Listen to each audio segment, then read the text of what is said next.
சில வாரம் முன்ன தென்காசிக்கு போயிருந்தேன். அப்பதான் கலைஞர் கனவில திட்டத்தோட 1,00,000வது பயனாளிக்கு வீட்டை கொடுத்து மேலும் 1,00,000 வீடுகள் கட்டிக்கிட்டு வரோம் அப்படின்னு சொன்னேன். இப்போ அடுத்து அன்பு கரங்கள் திட்டம். அது என்ன? பெற்றோர்கள் இல்லாத குழந்தைகளின் 18 வயது வரையிலான பள்ளி படிப்பு முடியும் வர மாதம் 2,000 ரூபாய் உதவித்தொகை வழங்கப்பட்டு வருது. அதனுடைய இன்னொரு தொடர்ச்சியாகத்தான் அடுத்த நிகழ்ச்சி அன்பு சோலை திட்டத்தை இன்று நான் தொடங்கி வச்சிருக்கிறேன். மார்ச் மாதம் பட்ஜெட்ல சொன்னோம். வேலைக்கு போற பலருடைய வீடுகளில் முதியோர்கள் தனிமையில் இருக்காங்க. அவங்களுடைய தனிமையை போக்கி நட்பு வட்டத்தை உருவாக்கி மனமும் உடலும் சுறுசுறுப்பா இருப்பதை இந்த மையங்கள் உறுதி செய்யணும்னு சொன்னோம். அதுக்காக 25 மையங்களை தமிழ்நாடு முழுக்க முதற்கட்டமா இன்று தொடங்குகிறோம்.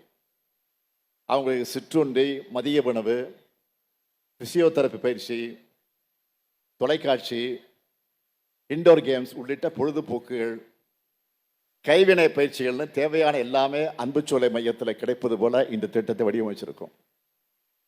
இதனால வீட்டில் இருக்கக்கூடிய பெரியவங்களா அந்த பெரியவங்களை தனியாக விட்டுட்டு வேலைக்கு போறவங்களுக்கும் டென்ஷன் இல்லை, முதியோர்களும் மகிழ்ச்சியா பாதுகாப்பா இருப்பாங்க. இப்படி எந்த ஊருக்கு போனாலும் ஒரு புது திட்டம் தொடக்கம், திட்டங்களின் விரிவாக்கம். இப்படி நாம் செயல்படுற காரணத்தினால எதிரிகளுக்கெல்லாம் கிளி பிடிச்சிருக்கிறாங்க. அதுவும் வாக்கு வங்கி தேர்தல்னு எதை பற்றியும் கவலைப்படாம எல்லா தரப்பினருமான திட்டங்களாக நாம் செயல்படுத்திட்டு இருக்கிறோம். இப்படி நம்ம திராவிட மாடல் செயல்படுத்த திட்டங்கள் பிற மாநிலங்களுக்கு மாடலா அமைஞ்சிருக்கு. பஞ்சாப்ல நம்ம முதலமைச்சர் காலை உணவு திட்டத்தை தொடங்க போறதா அறிவிச்சுட்டாங்க. இந்தியா தாண்டி கனடாவில் இப்போ இது செயல்படுத்தப்படுது. இதுதான் நம்ம மாடலுக்கு கிடைச்சிருக்கக்கூடிய வெற்றி. அது மட்டுமா, இலவசங்களை கொடுத்து மக்களை சோம்பேறியாக்குறோம்னு குற்றச்சாட்டை வச்சது யாரு? பாஜக. அந்த பாஜகவே அவங்க ஆளுகிற மகாராஷ்டிரா, மத்திய பிரதேசத்தில் இந்த திட்டத்தை செயல்படுத்துறாங்க. அதேபோல நம்ம விடியல் பயண திட்டமும் எல்லா மாநிலங்களும் வரிசையா தேர்தல் வாழ்க்கை ஒரு இடம் பெற்றுக்கிட்டு வருது. அப்படி சொன்ன கட்சிகள்லாம் வெற்றியும் பெற்றிருக்காங்க. இப்போ உலக நாடுகள் பின்பற்றுது. நியூயார்க் மாநகர மேயர் தேர்தலில் கட்டணமில்லா பேருந்து வாக்குறுதி கொடுத்து சோர்தான் மம்தானி அங்கே ஜெயிச்சிருக்கிறார். அவர் ஏழை எளிய மக்கள் பக்கம் நின்று இந்த வாக்குறுதி தந்ததும் பெரும் பணக்கார பக்கம் நின்று அதிபர் ட்ரம்ப் நியூயார்க் மாநகரத்துக்கான நிதியை நிறுத்திவிட மிரட்டி பார்த்தார். ஆனா அந்த மிரட்டல் அதற்றெல்லாம் மீறி மம்தானி தான் அங்கே வெற்றி பெற்றிருக்கிறார். எதுக்காக சொல்றேன்னா, அதுக்காக சொல்றேன், உங்களுக்கே புரிஞ்சிருக்கும். எல்லாருக்கும் எல்லாம் இயங்குகிறது தான் திராவிட மாடல். எல்லாருக்கும் எல்லாம் கிடைக்க உழைக்கிறதும் பாடுபடுறதும் எளிதானதல்ல. அதனால்தான் கவனத்தோடு தொலைநோக்கு சிந்தனையோடு நாங்கள் செயல்பட்டுக்கிட்டு இருக்கோம். ஆனா சிலர் இது போன்ற திட்டங்களை மதிக்காம அரசியல் உள்நோக்கத்தோடு ஆட்சியை குறை சொல்லி பேசிக்கிட்டு இருக்காங்க.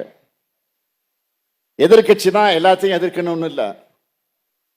ஆனா இன்றைய எதிர்கட்சிகள் மக்கள் நலத்திட்டங்களையும் பயன்பெறக்கூடிய மக்களையும் கொச்சைப்படுத்தி பேசுறாங்க.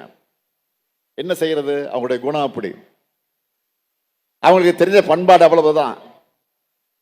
என்னை பொறுத்த வரைக்கும் போற்றுவார் போற்றட்டும், புழுதி வாரி தூற்றுவார் தூற்றட்டும், நம் பணி மக்கள் பணி. அதை நாம் பார்ப்போம்னு செயல்பட்டு வரேன்.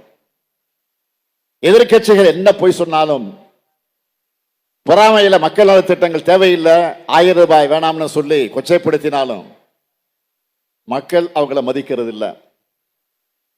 தொலைக்காட்சியிலையும் சமூக வலைத்தளங்களையும் பேட்டியளிக்கிற மக்கள் பலரும் நம்மளோட ஒவ்வொரு திட்டத்தை ஆதரித்து பேசுறாங்க. ஏன், இங்க எனக்கு முன்னர் ஒரு தம்பி பேசினார, ஒரே குடும்பத்தில் எத்தனை திட்டங்கள்ல பலன் பெறுறோம் தெளிவா சொன்னாரு, ஆதாரத்தோடு சொன்னாரு. இதுதான் எதிர்கட்சிகளின் இந்த பொய்களுக்கான அந்த தம்பியினுடைய பதிலடி. நம்மளோட திட்டங்கள் எந்த அளவுக்கு பயனுள்ளதா இருக்குன்னு நீங்க சொல்லி கேட்கிறப்போ எனக்கு அளவில்லா மகிழ்ச்சி ஏற்படுது. மக்களாகிய நீங்க தான் திராவிட மாடல் தூதுவர்களாக செயல்படுறீங்க. திராவிட முன்னேற்ற கழக அரசு, மக்களான நீங்களும் தமிழ்நாட்டோட முன்னேற்றம் என்ற ஒரே சிந்தனையில, ஒரே வேவ் லென்த்தில் இருக்கும். அதனாலதான் திராவிட மாடல் 2.0 கன்ஃபார்ம் ஆயிடுச்சுன்னு நான் எங்கே போனாலும் நம்பிக்கையா சொல்றேன். தேர்தல் நெருங்கி வந்துடுச்சு. இப்பவே தேர்தலுக்கான பணிகள் எல்லாம் தொடங்கிடுச்சு. இந்த நேரத்தை உங்ககிட்ட நான் வைக்கிற முக்கியமான வேண்டுகோள் என்னன்னா, பொதுமக்கள் அனைவரும் தங்களுடைய வாக்குகளை உறுதி செஞ்சுக்கணும் கேட்டுக்கிறேன். நமக்குத்தான் போட போறீங்க, இந்த ஆட்சி தான் வரணும்னு போட போறீங்க, அதுல எந்த சந்தேகம் இல்லை. ஆனால் வாக்காளர் பட்டியலில் உங்கள் பெயர் இருக்கிறத நீங்க உறுதி செஞ்சுக்குங்க, அதான் முக்கியம். ஏதாவது ஒரு காரணத்தை சொல்லி உங்களுடைய வாக்குகள் நீக்கப்பட்டு விடக்கூடாது என்பதில் கவனமா இருக்கணும். இந்திய தேர்தல் ஆணையத்தோட ஒரே வேலை தேர்தலை முறையா, ஒழுங்கா, நேர்மையா, உண்மையா நடத்துறது தான். அதை கூட அவங்க பல மாநிலங்களில் செய்யல. மற்ற மாநிலங்களிலிருந்து வரக்கூடிய செய்திகளை படிக்கிறப்போ நமக்கெல்லாம் அதிர்ச்சியா இருக்கு.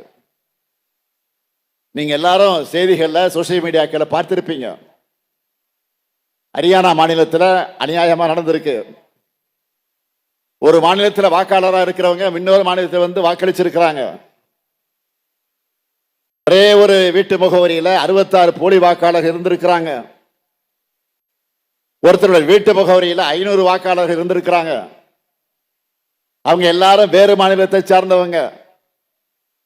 முன்னாள் எம்பி ஒருவரை 2 மாநிலங்களை வாக்களிச்சு வெளிப்படையா போட்டோ போட்டிருக்கிறாரு. அந்த மாநிலத்தில் நாடாளுமன்ற தேர்தல் நடந்தப்போ வாக்களிச்ச 30 லட்சம் பேரால சட்டமன்ற தேர்தலில் வாக்களிக்க முடியல. ஆனா புதுசா 25 லட்சம் வாக்காளர்கள் அந்த மாநிலத்தில் சேர்க்கப்பட்டிருக்கிறாங்க. இது எல்லாத்தையும் மக்களுடைய எதிர்க்கட்சி தலைவராக இருக்கிறாரே, இளம் தலைவராக விலகிக் கொண்டிருக்கிறார் என்று ஆறுவீர் சகோதரர் ராகுல் காந்தி அவர்கள் இதை தெளிவா ஆதாரத்தோடு அம்பலப்படுத்தி இருக்காரு. தேர்தல் ஆணையம் பதில் சொல்லாம பதுங்குறாங்க. இது ஏதோ தனக்கு சம்பந்தம் இல்லாத பிரச்சனை மாதிரி சைலண்டா இருக்காங்க. இந்த சூழ்நிலையெல்லாம் தமிழ்நாட்டை சார்ந்த ஒவ்வொருவரும் வாக்காளர்கள் கவனமாக இருக்கணும். உங்க பேர் வாக்காளர் பட்டியல் சேர்க்கப்பட்டிருக்கான்னு பாருங்க. உங்களுடைய வாக்குச்சாவடியில போலியான நபர்கள் சேர்க்கப்பட்டிருக்கிறாங்களா என்பதையும் கண்காணிக்குமாறு உங்களை நான் விரும்பி கேட்டுக்கிறேன். வாக்களிக்கிறது ஒவ்வொருடைய ஜனநாயக கடமை, ஜனநாயக உரிமை. அதை யாராலும் தடுக்க முடியாது, அந்த உரிமையை தடுக்க முடியாது. தேர்தல் ஆணையமே செய்ய நினைச்சாலும் மக்களாகிய நீங்க தான் தடுக்கணும். உங்க உரிமைகளை நிலைநாட்ட, உங்கள் நலனை காக்க, இந்தியாவில் தலை சிறந்த மாநிலமா தமிழ்நாட்டை உயர்த்த எல்லா வகையிலும் இந்த முத்துவேல் கருணாநிதி ஸ்டாலின் செயல்படுவேன் உறுதி அளித்து விடைபெறுகிறேன். நன்றி, வணக்கம்.